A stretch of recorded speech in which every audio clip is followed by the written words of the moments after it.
میں ایک حدیث سناتا ہوں، اس سے استنباط کر کے آگے چلتا ہوں۔ فرمایا کہ جو شخص قرآن پاک حفظ کر رہا ہوگا اور اس کی وفات ہو جائے تو جب فرشتے قبر میں اس کے پاس آئیں گے اور اس سے حساب و کتاب مانگیں گے،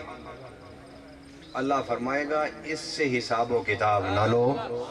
اس لیے کہ یہ قرآن حفظ کرتا ہوا دنیا سے آیا ہے، اس کی قبر کو قرآن پاک کے حفظ کی کلاس بنا دو۔ دنیا میں اس کا استاد انسان تھا، قبر میں کسی فرشتے کو مقرر کر دو کہ وہ اسے قرآن حفظ کرائے، نہ صرف حفظ کرائے بلکہ قرآن مکمل کرائے۔ اگر قرآن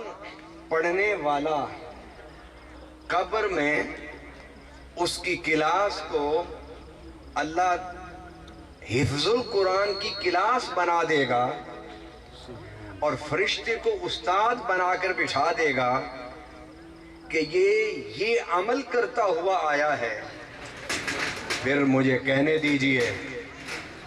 کہ اپنی قسمت پر راش کرو، اپنی قسمت پر ناز کرو، اپنی قسمت پر فخر کرو کہ جب ہم قبر میں جائیں گے تو اللہ کہے گا ان کی قبر میں محفل میلاد سجا دو۔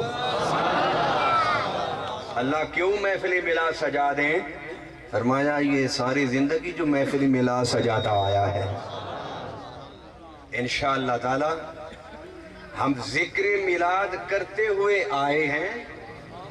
اور دنیا میں بھی ذکر میلاد کر رہے ہیں اور قبر میں بھی ذکر میلاد کرتے رہیں گے اور آخرت میں بھی، اور جنت تو ہے ہی حضور کے ذکر کی خاطر۔